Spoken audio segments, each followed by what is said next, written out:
Hello YouTubers, how are you today? Hope you're well. Classic 80s fanboy here, hoping everything's well with you. Today I just want to make a quick video, I won't go on for too long, about sleep hygiene, because I think it's quite an important one, and some of these ideas I use myself. So I've got a list here and go through them one by one. But first of all, when I talk about sleep hygiene, what do I actually mean? Well, sleep hygiene, according to the Centre for Clinic Interventions, is a term used to describe good sleep habits. So, in a way, the more of these tips that you pick up and use, the more better night's sleep you're going to have.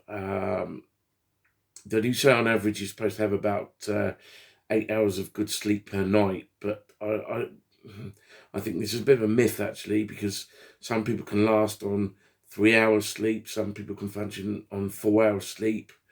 So it depends on yourselves, really. There's no definitive amount of sleep that you actually need.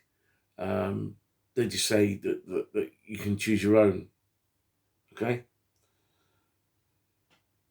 Medication can be used to help with the aid of sleeping, but it's only a short-term thing. It can't be used for long-term. Um, Otherwise, it can do your health severe damage. Okay. So I've gone on about how everybody should have on average 8 hours per night, but it's not right. But these are 15 habits, 15 tips that we can use to all improve our mental health. So here we go. Number one. Oh, by the way, if you didn't already know, these are uh, according to the Centre for Clinical Interventions. Okay. Number one, go to bed and rise at the same time every day, and that does include weekends. So set a time, pick a time to go to sleep, say 9:30 at night, and then wake up at say 8 o'clock every morning, and set that and use that continuously. And apparently, they're supposed to help you get into it's called sleeping habits. Basically, it's going to enable you to get into a good sleeping pattern, and that does help and aid your sleep. Tip number two, sleep when sleepy. Well, there's no point going to bed if you're wide awake, is there? Because you're just going to sit up or lay in bed and you just won't get anywhere. So make sure you only go to bed when you're feeling actually sleepy. Tip number three, get up and try again. If good saying is, if at first things don't succeed, try again, which I always believe in. So if you feel you can't get to sleep the first time, get up, have a walk round, sit down, read a book until you start feeling sleepy again. Takes no more than 20 minutes. And then once you start feeling sleepy again, get yourself back up into bed. Avoid caffeine and nicotine before going to bed. Well, I'm guilty as charged. I smoke and I drink coffee before I go to bed. But I have no effects on that. I can drink a can of whatever and still find myself sleeping. So I don't struggle with that. I hope you don't. It says avoid alcohol. Number five, avoid alcohol 4 to 6 hours before. Well, same again. I mean, if you go out and get out on the lash, you're going to be coming in at home and going to sleep. Most people go to sleep straight away because they're that drunk.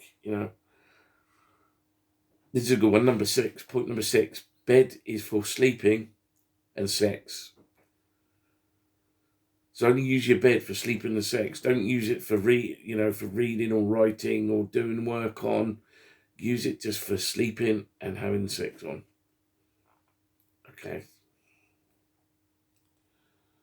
Tip seven, no naps during the day. Try not to take a nap during the day. If you do feel tired, go and have some proper sleep, but don't take a quick nap. Don't fall asleep on the couch, because it does you no good. And I had a good saying to me every time I used to fall asleep. especially down the rifle ranges. People just do shake you awake and saying, wake up, because you feel like that for the rest of the day. Sleep rituals. Use these tips, try a combination to try and get into some sort of ritual. And the more tips you use, the more it will help you sleep. Tip number 9, having a hot bath shower 1 to 2 hours before bed. Well, there's nothing better than having a hot bath. I wish I could at the moment, but with our situation, there's no chance, because I'd get in the bath and wouldn't be able to get it back out again. But I do always try and have a good shower before going to bed. It makes you feel clean as well when you get into your nice sheets. It's a clean feeling. Point number 10, try not to clock watch. It's the hardest thing. You wake up, first thing you want to do is take a look at the time, okay? But if you're in bed just before going to sleep and you look at your watch every 5 minutes, you're not going to go to sleep at all. You're going to be awake most of the night. So try and avoid do that if you can. Number 11, use a sleep diary and record your sleep routine patterns for 2 weeks. Well, that's if you really find it hard to sleep. If you start suffering with insomnia, make a record of it. Start writing it down. Times that you wake up, that you can't go back to sleep again. Write it all down and keep a diary for 2 weeks. That usually helps as well. Tip number 12, regular exercise. I'm lucky, I work, I do physical labour 3 times a week, so I'm always doing some sort of physical activity. And I actually do housework as well. So when I'm actually hoovering and cleaning and washing things, wiping things, I do regular exercise. So that does help. Even going for a walk helps. Okay. Tip number 13, and this is my biggest pitfall: eat right. I don't eat right, to be quite honest with you. But things will start changing in the new year, hopefully. Tip 14, the right space. Now it says, my tip, this is coming from me, is try and get yourself the most expensive bed you can. So get what you can afford. Okay. My bed and my mattress cost over £1,000. I will admit, and I'll man up now, I do suffer with backache in the mornings getting up out of bed, because my wife loves it, I don't, but at least my wife is getting good sleep, and I can sleep in it. It's just sometimes the mattress is a bit too hard, and we've got a topper as well. Unfortunately, facts of life, when you're married, you've got to do what the other half tells you. So if she wants a nice hard bed to go to bed on, that's what you're going to bed on. Get yourself some blackout curtains. If you don't already have any and you've got a window in your bedroom, get yourself a good pair of blackout curtains or a good blackout blind. That will do the trick. That'll keep things, that'll make sure that everything's blackened out, because basically you want the room as dark as possible. And tip number 15 is keep your routine in the daytime the same, and try not to vary it. I don't know what to say about that, because you might be like me, whereas I only work part-time, so I only work 3 days a week. So during the day, when I'm not working, I am obviously preparing videos, writing down what I'm going to say, and or doing housework, catching up with the washing, or I am going to work, basically. So my day-to-day routine is never ever the same. But if you do suffer with sleep difficulties, try and keep your routine the same.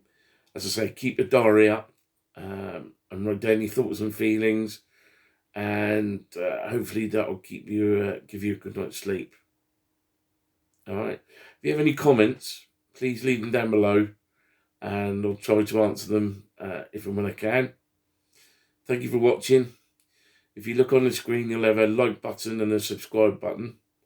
Please subscribe and like and share as well. That's important. I'm just going to try and do this on a regular basis. As I said, it's not going to just be about sleep and or mental health issues. It's going to be about Doctor Who as well. Keep an eye on my next video. It might be Doctor Who related. It might be 70s, 80s TV related. Keep your eye open. You'll see the videos come up. Take care. Thanks for watching. Bye for now.